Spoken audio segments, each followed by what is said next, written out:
नमस्कार और स्वागत करता हूँ आप सबको बीएन क्लास में। तो यहाँ पे जैसे कि हमने कल डिस्कस किया था, लाइव प्रोसेस से बहुत सारा क्वेश्चंस डिस्कस किया था। आज उसी प्रोसेस को हम आगे बढ़ाएंगे और वहाँ पे बहुत सारा क्वेश्चंस को आज हम डिस्कस करेंगे।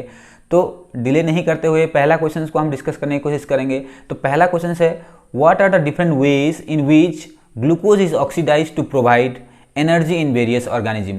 सो अलग अलग ऑर्गेनिज्म में ग्लूकोज कैसे ऑक्सीडाइज होता है उसको हमको बताना है, उसको डिस्कस करना है। ओके, ग्लूकोज जो है ऑक्सीडाइज होने के बाद, दैट मीन्स ब्रेक डाउन होने के बाद भी लिविंग ऑर्गेनिज्म को एनर्जी मिलता है। तो ग्लूकोज को ब्रेक डाउन होना बहुत ज़्यादा जरूरी है।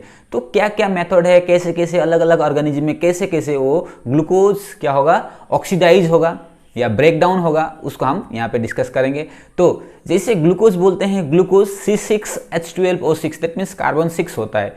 ग्लूकोज में कार्बन कितना होता है, 6 होता है। तो इसको ब्रेक डाउन होता है। तो इसमें बहुत सारा तरीके से हम ब्रेक डाउन करते हैं, लेकिन आपके सिलेबस के हिसाब से हमको उसको डिस्कस कर रहे हैं। तो आपके सिलेबस में, आपके बुक में जिस तरह से है, मैं उसी तरह से आपको बताने की कोशिश करूंगा।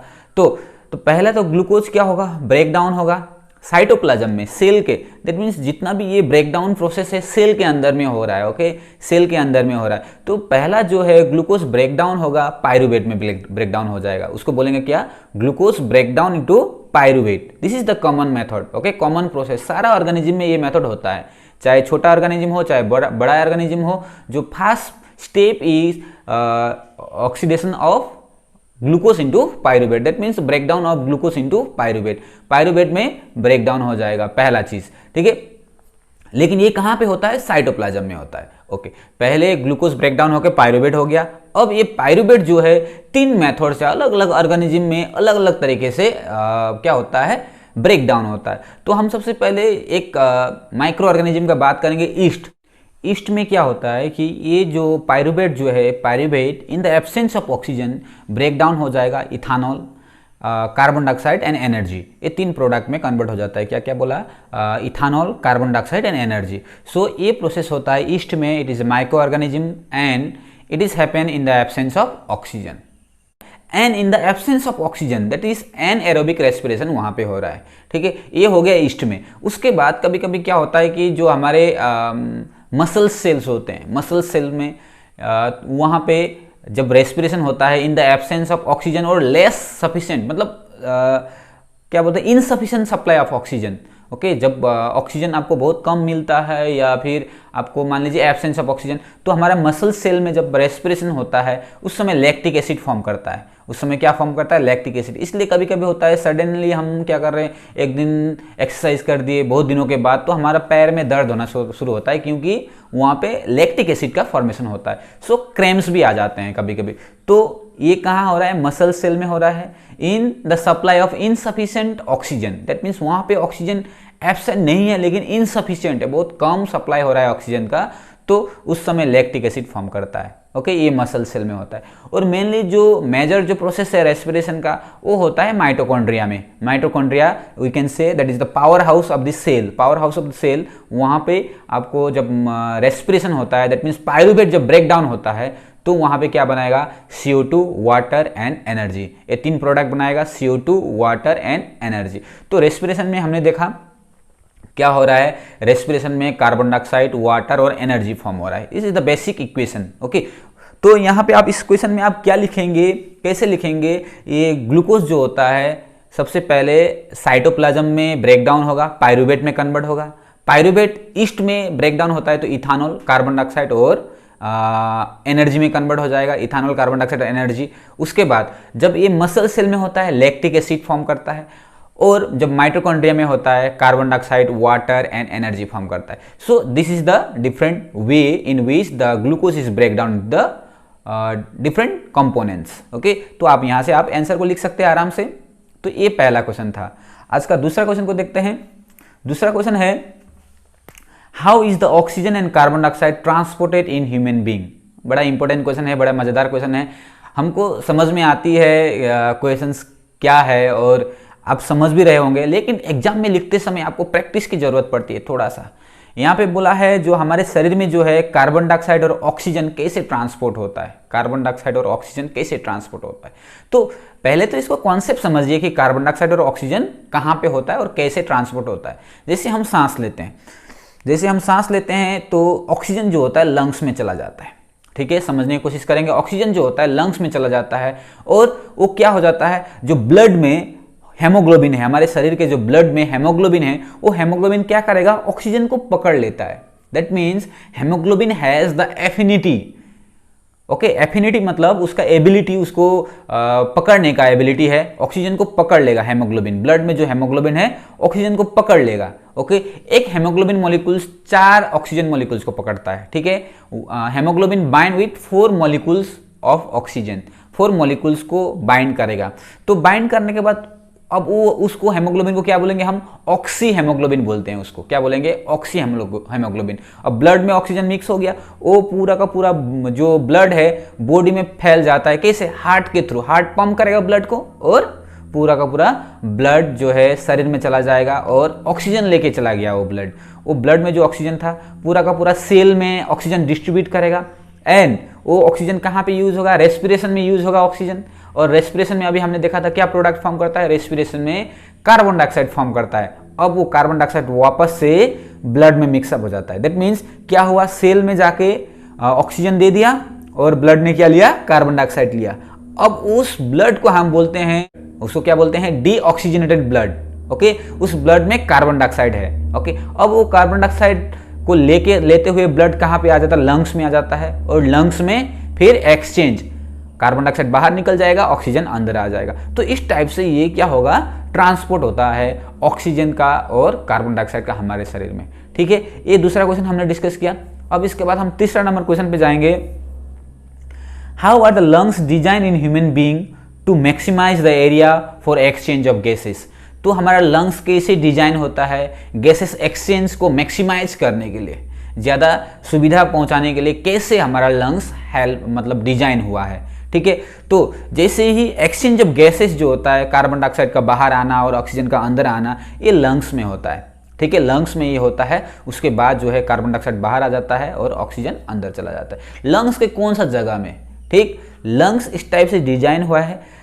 एक लंग्स में नियर अबाउट 300 to 350 मिलियंस एल्विली होते हैं। एल्विली मीन्स जब हमारे यहाँ पे ट्रेकिया है, ट्रेकिया, ब्रोंकी, ब्रोंक्यूल्स, और ब्रोंक्यूल्स के टिप में क्या होता है, एल्विली होता है। Okay, and alveoli is the site for exchange of gases. Alveoli में क्या होता है, गैसेस का एक्सचेंज होता है, ठीक है।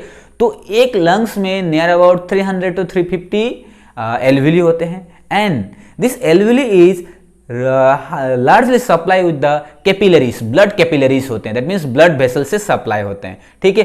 तो एल्विली और कैपिलरीज के बीच में क्या होगा, एक्सचेंज हो जाएगा। एल्विली से कैपिलरी में आएंगे, उसके बाद आगे निकल के आ जाता है, ठीक है। यहाँ पे एक्सचेंज होंगे और ये एक्सचेंज जैसे एल्विली क्या होता है, एल्विली जो सरफेस एरिया को इंक्रीज कर देता है। जैसे डाइजेशन के लिए स्मॉल इंटेस्टाइन क्या कर रहा था, एब्जॉर्प्शन के सरफेस एरिया को इंक्रीज कर रहा था, उसी तरह से ये एल्विली क्या करता है, it increase the surface area for exchange of gases, ठीक है। एक्सचेंज ऑफ गैसेस कहाँ होता है, एल्विली में होता है and alveoli is largely supply with the capillaries and between this alveoli and capillaries exchange of gases takes place. तो इस टाइप से एक्सचेंज ऑफ गैसेस होता है। आप आंसर लिख लीजिएगा यहाँ से, ठीक है। ये था तीसरा नंबर क्वेश्चन। अब चौथा नंबर क्वेश्चन को हम डिस्कस करने के जाएंगे। चौथा नंबर क्वेश्चन है, what are the components of transport system in human being, what are the function of this component. तो ट्रांसपोर्ट सिस्टम का क्या क्या कंपोनेंट है और उसका फंक्शन क्या क्या है, ये चीज हमको बताना है, ठीक है। तो देखिए, बायोलॉजी एक ऐसा चीज है, जब आप उसको समझेंगे तब जाके आप उसको आंसर को कंस्ट्रक्ट कर सकते हैं। ऐसा नहीं है कि आप याद कर दिए, याद करने से क्या हो जाएगा, आप जाके भूल जाओगे। तो पहले उसको समझने की कोशिश करिए कि क्या चीज़ के बारे में बात कर रहा है, उसका क्या क्या कंपोनेंट है, उसको हम कैसे आंसर बना सकते हैं, इसको ध्यान में रखना होता है। तो क्वेश्चन क्या है, ट्रांसपोर्ट सिस्टम का कंपोनेंट क्या क्या है और ईच कंपोनेंट का आपको फंक्शन बताना है, दैट मीन्स काम बताना है, क्या काम करता है।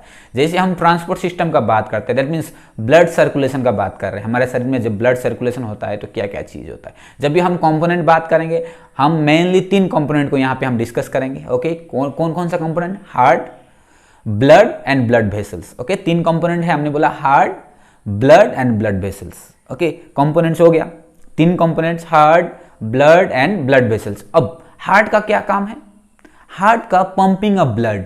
Okay, pumping of blood. थोड़ा सा हार्ट के बारे में जान लेते हैं। ये ब्लड को पंप करता है, okay. And our heart is as big as our fist. ये जो अगर हम मुट्ठी बनाते हैं तो जिस तरह का ये फिस्ट दिखता है, इसको फिस्ट बोला जाता है, तो इसी के साइज में हमारा हार्ट होता है। And human being has 4 chamber heart. हमारे पास में कितना चेम्बर हार्ट है? 4 चेम्बर हार्ट है, याद रखना है इसको भी, ठीक है। तो हार्ट का क्या काम है? मेनली काम है, it is pumping organ, it pump the blood through out the body. Body के हर जगह में ब्लड को पहुंचाने का काम करता है हार्ट, पहुंच करता है, ठीक है। ये हो गया हार्ट का काम। अब ब्लड का काम क्या होता है? ब्लड, अगर हम ब्लड का बात करते हैं, ब्लड में बहुत सारे कंपोनेंट्स होते हैं और सबका अलग अलग काम होता है। तो 2-3 काम यहाँ पे बताऊंगा। सबसे पहले अभी हमने दिखाया था ब्लड क्या करता है? ट्रांसपोर्ट करता है ऑक्सीजन का ट्रांसपोर्ट करता है, डाइजेस्टेड फूड का ट्रांसपोर्ट करता है, ठीक है। And it is also phagocytic in nature. Phagocytic मतलब जो हमारे ब्लड में WBC है, ये जो है जर्म्स को मारने का काम करते हैं। अगर हमारे शरीर में कुछ क्या बोलते हैं एनिमीज अगर एंटर करते हैं, एनिमीज मतलब वायरस, बैक्टीरियास, तो उसको मारने का काम करता है। दैट मीन्स जो फेगोसाइटिक भी नेचर है और फूड को ट्रांसपोर्ट करता है, ऑक्सीजन को ट्रांसपोर्ट करता है, ठीक है। ये सिंपल सा 3 फंक्शन आप लिख देंगे तो हो जाएगा। उसके बाद ब्लड वेसल्स। ब्लड वेसल मतलब जिस रास्ता से ब्लड फ्लो करता है उसको बोलते हैं ब्लड वेसल्स, ठीक है। तो ब्लड वेसल का काम क्या है? It provide the pathway for the flow of blood. Blood flow को एक पाथवे देता है, एक रास्ता देता है ब्लड फ्लो में। तो 3 हमने बताया, heart, blood and blood vessels. इसको आपको लिखना है, 3 कंपोनेंट को लिखना है, ठीक है। आशा करता हूँ ये क्वेश्चन आपको समझ में आया होगा कि ट्रांसपोर्ट सिस्टम का कंपोनेंट क्या क्या है और उसका क्या क्या फंक्शन है, ठीक है। ये था उसका चौथा नंबर क्वेश्चन। अब नेक्स्ट क्वेश्चन को हम देखेंगे, बहुत ही इंपॉर्टेंट क्वेश्चन है। यस, ये why it is necessary to separate oxygenated and deoxygenated blood in mammals and birds. Okay, इसमें क्या बोला है कि ऑक्सीजनेटेड ब्लड और डीऑक्सीजनेटेड ब्लड को सेपरेट करने की क्या जरूरत है? मैमल्स और बर्ड में बात किया है, दूसरा ऑर्गेनिज्म का बात नहीं कर रहा है। मैमल्स एंड बर्ड, मैमल्स बोलने से हम लोग, बर्ड बोलने से चिड़िया सब, है ना। मैमल्स मतलब those organism which gives birth to young one, जो बच्चे देते हैं उसको मैमल्स बोला जाता है, ठीक है। बच्चे देने वाले ऑर्गेनिज्म। और जो बर्ड है, चिड़िया है, वो सब में ऑक्सीजनेटेड और डीऑक्सीजनेटेड ब्लड को सेपरेट करने की क्या जरूरत है? ओके, तो बड़ा इंटरेस्टिंग क्वेश्चन है। जब अगर हम लोग की बात करते हैं, human being and birds and all mammals are the warm blooded animal. सबसे पहला हम क्या पॉइंट है? वार्म ब्लडेड एनिमल्स है। और हमको क्या करना पड़ता है कि हमारा शरीर के जो इंटरनल टेम्परेचर जो है उसको मेंटेन करके रखना पड़ता है। मान लीजिए हमारा 37 डिग्री सेल्सियस होता है ह्यूमन बीइंग का टेम्परेचर। तो अगर हम बहुत ठंडा जगह में जाते हैं तो उस समय भी हमारा इंटरनल टेम्परेचर होता है, उसको मेंटेन करके रखना होता है, ओके।